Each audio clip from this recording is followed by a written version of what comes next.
केंदुआडीह में जहरीली गैस का कहर तेज, 2 महिलाओं की मौत के बाद प्रशासन अलर्ट मोड में। धनबाद के केंदुआडीह थाना क्षेत्र में जहरीली गैस का खतरा लगातार बढ़ता जा रहा है। पिछले 48 घंटों में गैस के प्रभाव से 2 महिलाओं प्रियंका देवी बुधवार और ललिता देवी गुरुवार की मौत हो गई।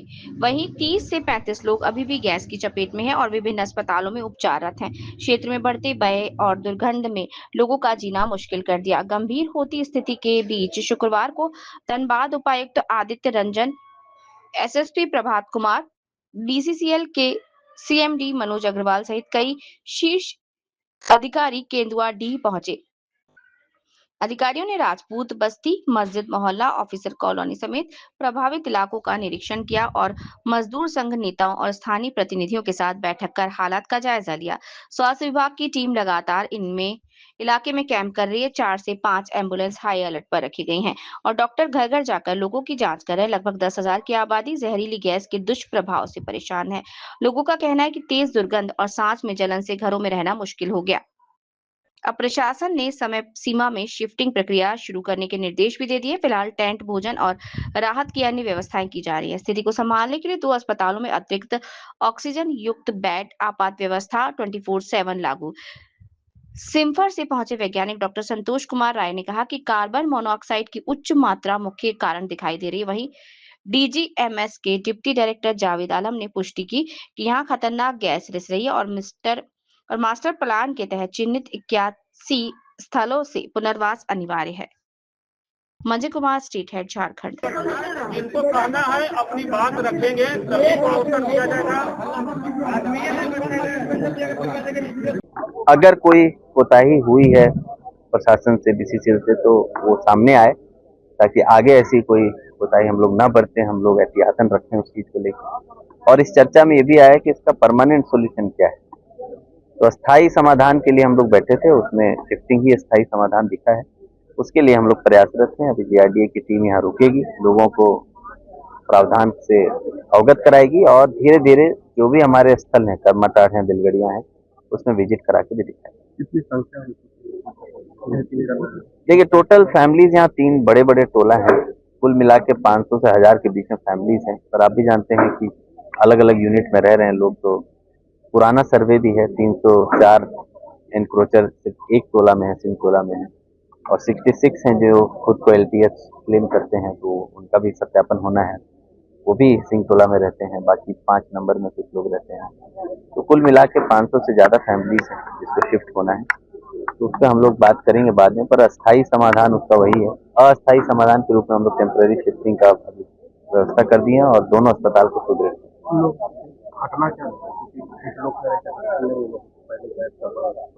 एक गैस अभी टेक्निकल टीम तीनों संस्था की थी, CMPDI, CIMFR, IIT, IHM, DGMS, चारों संस्था के सभी साइंटिस्ट घर घर जाके सैंपल लेके आए हैं। जहाँ से गैस रिसाव हो रहा है वहाँ का भी सैंपल लिए हैं और सबका एक मत से, सभी साइंटिस्ट का एक ही मत है कि गैस बंद होने का यहाँ पर कोई प्रावधान नहीं है। ये एक क्षेत्र है जो गैस से प्रभावित है, जो अग्नि प्रभावित है। तो कभी भी जो है ऐसी घटनाएं हो सकती है, तो वो बंद नहीं हो सकता है किसी भी हालत में। शिफ्टिंग ही इसका एकमात्र उपाय है। उस पर हम लोग धीरे धीरे पर आगे बढ़ेंगे। अभी टेम्पररी जो सोल्यूशन हो सकता है वो कुल 81 ऐसे, हाँ, कुल देखिए 81 ऐसे साइट्स चिन्हित हैं। वैसे तो 500 कुछ साइट्स थे जिसमें आग अब बुझ चुकी है, बट 81 अभी हाई रिस्क साइट्स हैं जो जीएमपी 2.0 में चिन्हित किए गए हैं। उन सभी साइट से लोगों की शिफ्टिंग होनी है। हम लोग धीरे धीरे पहले रीजनल हॉस्पिटल को ठीक कर लेते हैं, अपने सभी सीएचसी पीएचसी को ऑक्सीजन बेड्स के साथ सुदृढ़ कर लेते हैं और उसके बाद शिफ्टिंग कर दिया गया। 2 मौत रिपोर्टेड है और बाकी नौजिया, वोमिटिंग, ये सब की शिकायत कुछ लोगों को थी, जो लोग अभी हॉस्पिटल में, कुछ लोग एडमिट होकर निकल भी गए हैं, कुछ एडमिशन भी है। तो हम लोग लगता है कि 1 आध दिन में स्थिति पूर्णतः सामान्य। वहाँ सामुदायिक स्वास्थ्य केंद्र यहाँ का बहुत ही क्राउडेड रहता है। मुझे पहले से भी सूचना थी। बहुत सालों से हम लोग, बहुत महीनों से हम विजिट करना चाह रहे थे और आज ये अच्छा मौका था, हम लोग विजिट कर लिए। उसको एक नया बीपीएचयू संडे से ही उसमें काम लग जाएगा। तो एक 50x70 का बड़ा अस्पताल वहाँ शुरू हो रहा है और साथ ही साथ हम लोग 2 फ्लोर का mother and child care unit बड़ा बनाने जा रहे हैं, एमसीएच यूनिट वहाँ पर। ताकि लोगों से अपील है कि आप लोग मन बनाइए, थोड़ा आपस में बैठक करिए जो प्रावधान है JMP 2.0 में उसको अंडरस्टैंड करिए, समझिए, जहाँ लोगों को शिफ्ट होना है उस जगह का जाकर अवलोकन करिए और एक मत से किसी एक कॉमन ग्राउंड पे आइए ताकि हम लोग उस पर कोई निर्णय ले सकें। अफवाहें भी हमसे बचना चाहिए, तरह के लोग बोलते हैं कि ये 4 देखिए वो तो इतनी बड़ी आबादी में नेचुरल डेथ भी कुछ होते हैं, कुछ बाकी अफवाह भी होती है, तो वो तो अफवाहों का दौर चलता रहता है, बट जो पुष्ट खबर है वो जिला प्रशासन के माध्यम से आपको लेना चाहिए, उसी को भरोसा करना चाहिए। और देखिए कि उसमें आपको CO और हाइड्रोजन का अभी भी है, नहीं है, ऐसा नहीं है कि खत्म हो गया, ऐसा नहीं है। तो इस परिस्थिति में हम तो यही कहेंगे कि भाई जिसमें मिल रहा है या जिस एरिया में हम लोग देख रहे हैं तो और लोगों ने दिखाया भी है, तो इसमें घर में रहने का उचित नहीं रहेगा, कहीं ना कहीं इनको शिफ्ट होना बहुत जरूरी है और उसी में भलाई है, विस्थापित हो जाने में ही भलाई है। यहाँ पे रह के फिर काम करना आसान नहीं रहेगा। जब तक इस एरिया खाली नहीं होगा तब तक माइंस वाला भी कुछ कर नहीं पाएंगे कि क्योंकि इसका सोर्स कहाँ है, नहीं है, कहीं क्रैक्स दिखाई देता है, कहीं नहीं भी दिखाई देता है। तो हो सकता है कि भाई इसके बाद सब्सिडेंस होना क्या हो सकता है, ये कुछ कह नहीं सकते हैं। तो क्यों इस जगह में रहना है? मेरा यही कहना है कि भाई आप यहाँ से जल्दी खाली करके चले जाइए, उसी में भला है। जैसे कि अग्नि प्रभावित और भू धसान में भू बनने की घटना, धसान की घटना पहले भी हो चुकी है, लेकिन ये पहली घटना है जहाँ जहरीली गैस निकल रही है और मौत हो रही है। तो जैसे यहाँ पे हुआ, तो जहाँ भी अग्नि प्रभावित और भू धसान क्षेत्र है जहाँ गैस निकलते हैं, उन इलाकों में भी ऐसी स्थिति तो उत्पन्न नहीं सकती है। सारा इलाका का नहीं बताना मुश्किल है। जैसे क्या है, यहाँ पे मल्टीपल सिम है, ठीक है ना, और हाँ कन्फाइंड एरिया में है। यहाँ सर कौन सा गैस है कि वही CO ही है, सब जगह CO है, हाइड्रोजन भी है। तो ये दूसरे इलाकों में न फैले, इसका गारंटी है क्या कि नहीं फैलेगा? ये ऐसा कुछ है? नहीं, दूसरे इलाकों में फैला मैंने ये हो जाएगा, हवा में डाइल्यूट हो जाएगा। जैसे क्या है कि हवा का साथ एक घुल मिल जाता है, ठीक है ना, तो फिर वो आपको, लेकिन अगर कन्फाइंड इलाका है, आप घर में चारों तरफ बंद करके, जाहिर सी बात है जाड़े के समय है, सब बंद करके ही सोएंगे, तो फिर वो गैस आपको नुकसान करेगी। नहीं तो मतलब इस इलाके में अगर आज ये गैस यहाँ पे निकली है, तो दूसरे इलाकों में भी इस गैस की संभावना है क्या? उन इलाकों में जहाँ नहीं, जैसे जहाँ आग नहीं रहेगा वो नहीं रहेगा। और आग रहने से भी अगर हमने उसको कंट्रोल कर लिया, मान लीजिए कि आपको CCL में कोई चूड़ी इलाका में हम लोग काम किए, आग था माइंस में, अंडरग्राउंड माइंस में, उसको बंद कर दिया गया। उसके बाद 2 साल के बाद उसको हम लोग रिपेयरिंग भी किए हैं, कोई दिक्कत नहीं है। तो झरिया के कई इलाकों में अभी भी आबादी है, तो उन क्षेत्रों में भी इस गैस की संभावना तो बन सकती है ना, क्योंकि अग्नि प्रभावित क्षेत्र तो नहीं, माइनिंग बहुत साइट स्पेसिफिक होती है जी। तो आप किसी इलाका के साथ किसी इलाका का मिला नहीं सकते हैं, है ना। तो इसका जो संभावना है, जैसे कि हम वहाँ पे भी बताए थे कि हम लोग सोशियो इकोनॉमिक सर्वे किए थे DRDA का द्वारा। उस समय भी हमको याद है कि राजपूत बस्ती का हम लोग ने सर्वे कर लिए थे और बताए थे कि भाई DRDA ने बताया था कि भाई ये इलाका बहुत सेंसिटिव है, आप इसको सर्वे कर दीजिए ताकि हम लोग इसको विस्थापित कर दें। तो वो 2004-05 का घटना था, उसके बाद क्या हुआ नहीं हुआ वो हम लोग को नहीं जान रहे हैं। तो विस्थापित एकमात्र सोल्यूशन मुझे नजर आ रहा है। तो हम लोग ये कह सकते हैं कि दूसरे इलाके में ये गैस फिर से नए लोगों को प्रभावित कर सकेगा, ये बोल सकते हैं? नहीं, दूसरे इलाकों में नहीं। ये गैस के ये गैस के चलते दूसरे इलाका प्रभावित नहीं होगा। नहीं, दूसरे इलाकों में गैस निकल सकती है। दूसरे इलाके में गैस का उस टाइप का कंडीशन होगा तब, उस टाइप का कंडीशन अगर नहीं है, BCCL में ही जैसे बहुत सा जगह में है, जैसे हम लोग मुंडी में काम करते हैं, वो ऐसा कुछ नहीं है। तो फिर दूसरे इलाकों के लिए भी BCCL को अपना प्लान तैयार रखना होगा ना, ताकि आगे मौत ना हो। हाँ, जहाँ इस तरीके का वातावरण है, जहाँ सब्सिडेंस होने वाला है या ऐसा कुछ गैस दिखाई दे रहा है, वो तो हम आपको ऑलरेडी बताया कि साइट स्पेसिफिक है। यहाँ जो है वो दूसरे एरिया के साथ आप नहीं, अन्य एरिया को भी तो जो गैस निकलती है उसकी जांच लगातार मॉनिटरिंग करने की जरूरत है। तो माइंस वाले करते हैं, ऐसा नहीं है, हम लोग भी करते हैं, क्योंकि बहुत बार आता है हमारे पास गैस सैंपल आता है कि भैया आप गैस सैंपल एनालिसिस कर दो। हम सिंफर में है तो वो गैस सैंपल एनालिसिस हम करके देते हैं, वो लोग बराबर करते हैं। DGMS के द्वारा उसका निरीक्षण होता है, मॉनिटरिंग होता है। फिर अलग से कोई BCCL को इसके लिए प्लान तैयार करने की जरूरत है क्या? जैसे मौत हुई है तो कुछ इस तरह का प्लान होना चाहिए कि आगे इस तरह के हादसे न हो, घटना न घटे। हाँ, नहीं वो तो ठीक है। मान लीजिए कि पहले तो हम लोग इसको देखेंगे इसको देखते हुए हम लोग सोचेंगे कि भाई इस टाइप का और कहीं ऐसा सिचुएशन है तो उसको पहले से विस्थापित कर दें। मेरा एक मुझे ऐसा ही लगता है। आपके द्वारा बीसीसीएल को क्या मतलब सहयोग नहीं सर, ये देखिए बीसीसीएल बहुत बड़ा अधिकारी है, हम क्या उसमें सुझाव दे पाएंगे? आप जो समीक्षा किया नहीं, हमारा देखिए हम आज ही आए हैं, आज थोड़ा सा गैस सैस का देख के हमको लगा कि भाई ये विस्थापित होना जरूरी है, बस इतना ही हम कह सकते हैं। पूरा परिचय सर। हाँ, हम डॉक्टर संतोष कुमार राय, मेरे साथ है डॉक्टर नरेश कुमार मोहाली, डॉक्टर जितेंद्र पांडे, हम लोग CSIR सिम्फर धनबाद से। Thank you sir. तो पुनर्वास जो है वही इसका एकमात्र सोल्यूशन है। यहाँ पे जितना जल्दी विस्थापन होगा तो ये आदमियों की और यहाँ पे जितने भी फैमिलीज रह रही हैं उनकी सुरक्षा के लिए ये बेहतर है। कठिनाई किस तरह से आ रही है, क्या कुछ दिक्कतें हैं उसमें, किस तरह से? देखिए ये बहुत पुरानी माइंस है और ये पुरानी माइंस अगर मैं देखूं तो ये आज़ादी से पहले जो प्री इंडिपेंडेंस एरा है उसकी चली हुई माइंस है, और कैसे चली हुई हैं वो हम उसका इतना ज़्यादा साक्ष्य नहीं है आज की तारीख में। और बहुत ही हैफाजत माइनिंग करी गई थी उस वक्त, ना तो उस वक्त DGMS के रूल्स रेगुलेशन होते थे, उस वक्त से माइनिंग चल रही है ये।